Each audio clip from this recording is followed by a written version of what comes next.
Hero. Any person admired for courage, nobility, or exploits, especially in war. Any person admired for qualities or achievements and regarded as an ideal or model. They rise to the occasion. They meet the challenge. They inspire us. They are heroes. Forrest Vossler, nickname Woody. Born 1923, Lyndonville, New York. Enlisted in the Army Air Corps at the age of 19, where he was assigned to a B-17 bombing crew.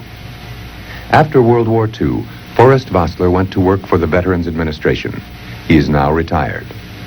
Forrest Vossler received the Congressional Medal of Honor for courageous action in a bombing mission over Bremen, Germany, December 20th, 1943. The B-17, the flying fortress, carried over 12,000 pounds of bombs to destroy enemy positions deep inside Germany. Factories, rail lines, airfields. Although the B-17 had gun positions from nose to tail, the plane was a mismatch for faster, more maneuverable enemy fighters. Forrest Vossler thought his life was over at the age of 20 after his fort was hit by flak and Nazi gunfire. The fear is so intense at this point that it's paralyzing. That strange thing happened to me, and I actually relived my whole life. I lived every single minute of every single day that I had ever lived on this earth. I thank God for the good things, for the 19 years, 20 years he'd given me of life, and ask him forgiveness for the 2 or 3 different things that I'd done bad. And a peace came over me that I have never experienced in my life before, and I actually held out my hand and I said, let's go. I'm ready now. I was a little disappointed that my hand wasn't grabbed, really.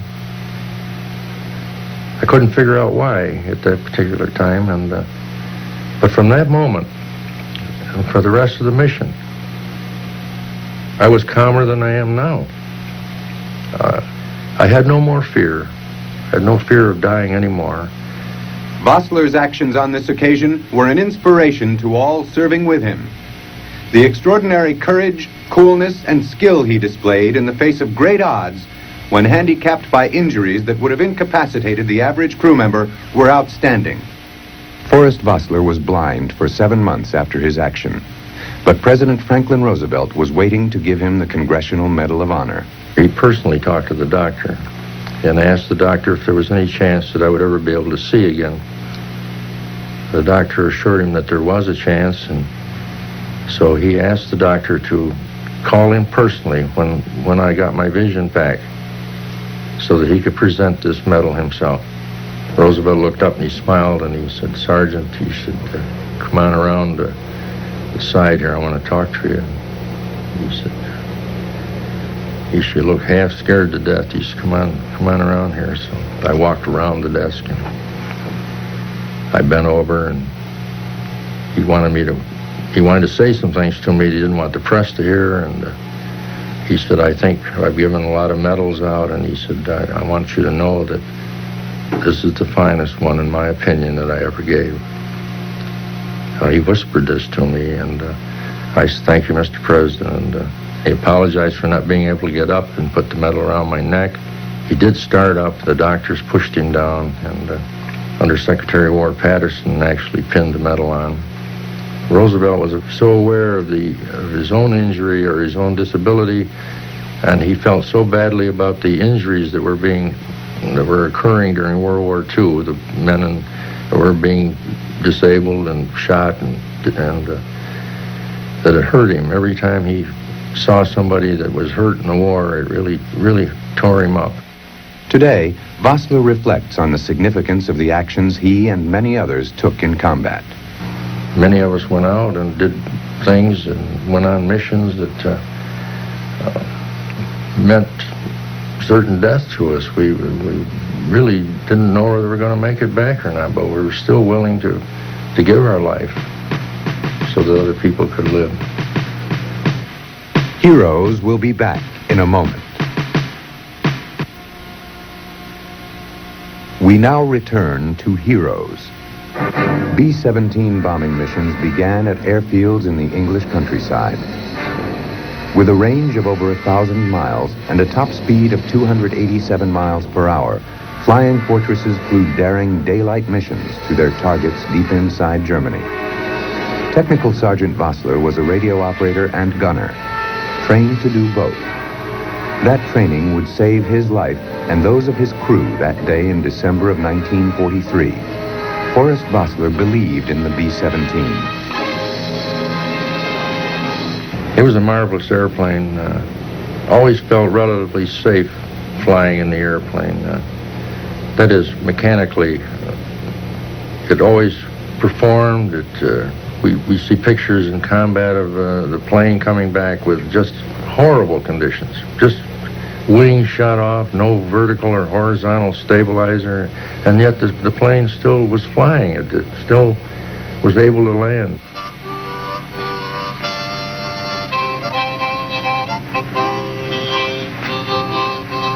The beginning of a bombing mission was signaled by rolling out these 500-pound bombs. Bombs with a deadly mission. As told in this wartime documentary, the mission started with a briefing. Briefing at 0800. Pilots, bombardiers, and navigators take their places. The group commander, Colonel Stanley Ray, steps up to the target map, and for the first time you learn where you're going. Sometimes your face turns white when you find out. Sometimes the feeling you won't come back tightens your insides. I remember the briefing of the day of the last mission that I flew, and the briefing officer got up and told us that 50% of the people in the room were not going to come back. That's how dangerous it was.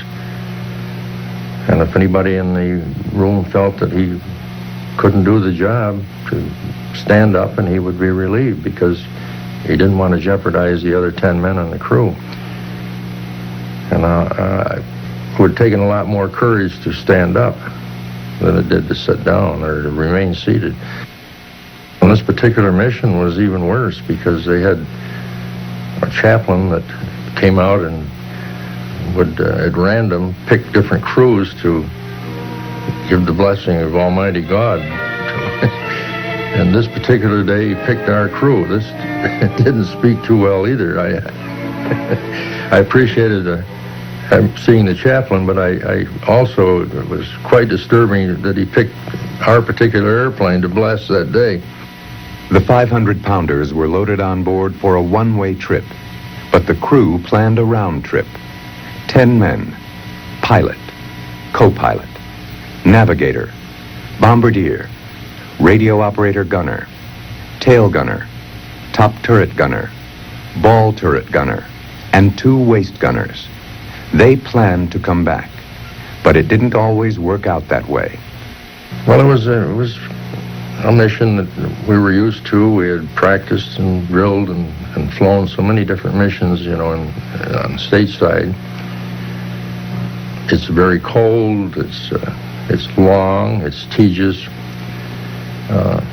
It takes so much time to get into formation.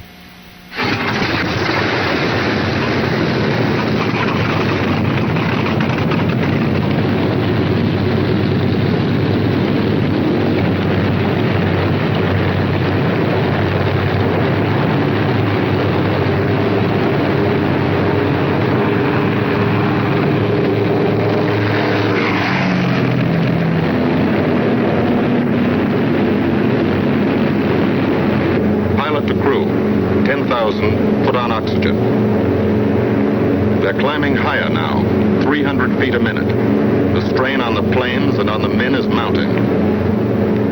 You're on oxygen.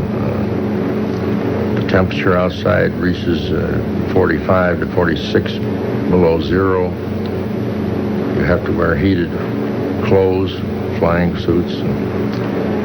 It's as the day draws on, the moisture collects on your oxygen mask and drips down onto your fleece-lined jacket, and then it freezes and kind of forms a stalactite, you know. It's just plain damn miserable. Higher and higher into the lifeless stratosphere. And until the exhaust of the engines mixing with the cold, thin air condenses and streams the heavens with vapor trails.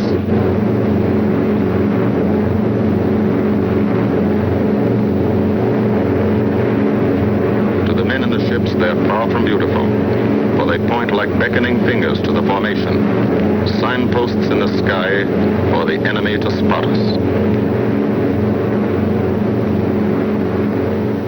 And finally, the moment comes when you get ready to drop the bombs, and you look down and realize that you're in a terrible situation. The anti-aircraft is so intense that there's no spot in the sky that you can see the ground. There's so many bursts at one time that you can't actually see the ground. I heard the expression that the flak was so thick you could walk on it. It actually is that intense.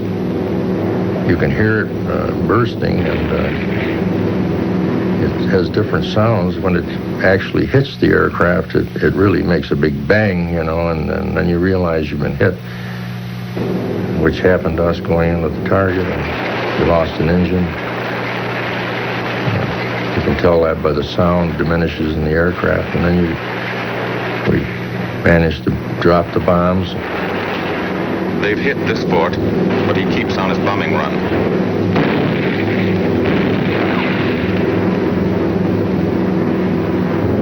As the target neared, control of the ship was turned over to the bombardier.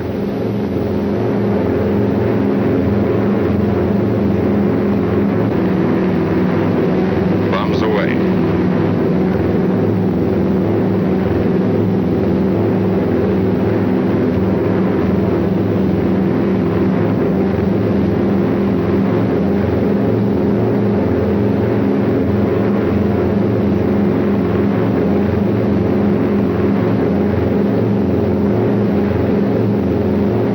After bombing the target, the aircraft in which Technical Sergeant Vossler was serving was severely damaged by anti-aircraft fire, forced out of formation, and immediately subjected to repeated vicious attacks by enemy fighters. At this point, we lost a tremendous amount of altitude. We were 33,000 feet, and now we're down to about 20 and continuing down. This is the point where it becomes most critical and dangerous, because the German fighters, once you clear the flak area, the German fighters are right there to pick off the ones that have been disabled by the anti-aircraft. They just shoot them down one by one. Check that B-17, Chuck, 3 o'clock. Motor smoking. Fighter 10:30 coming around. Those 10:30 upper or lower?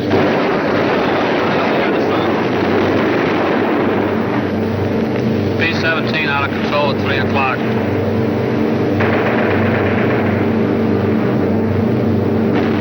Come on, you guys, get out of that plane. Bail out. There's one. He come out of the bomb bay. Yeah, I see him. There's a tail gunner coming out. Watch out for fighters. Keep your eye on them, Bill. See any parachutes, Quinlan? 2 parachutes open. Flag at 9 o'clock. 8 men still in that B-17. Come on, the rest of you guys. Get out of there. Come on, bail. So far, there's 3 more shoots. Flag, 11 o'clock. Fighters, 6 o'clock. ME-109 at 3 o'clock. I watched 2 planes being shot down. They were above us that had dropped out of formation, and then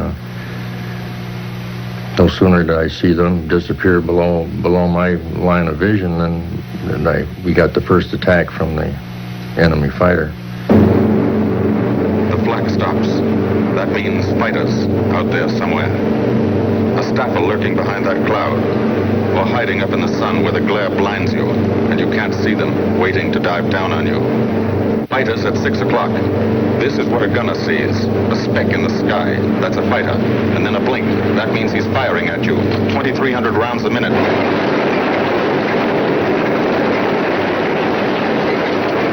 And this is where I received the first injury from an attacking German fighter. It hit in both legs and in the chest and the hand. And I became petrified at this point, absolutely petrified. I knew now that my minutes were numbered, not my days. Sioux fighter, 6 o'clock up, coming in. Diving out, Chief. B-17 in trouble out at 2 o'clock, watching. Got an engine on fire.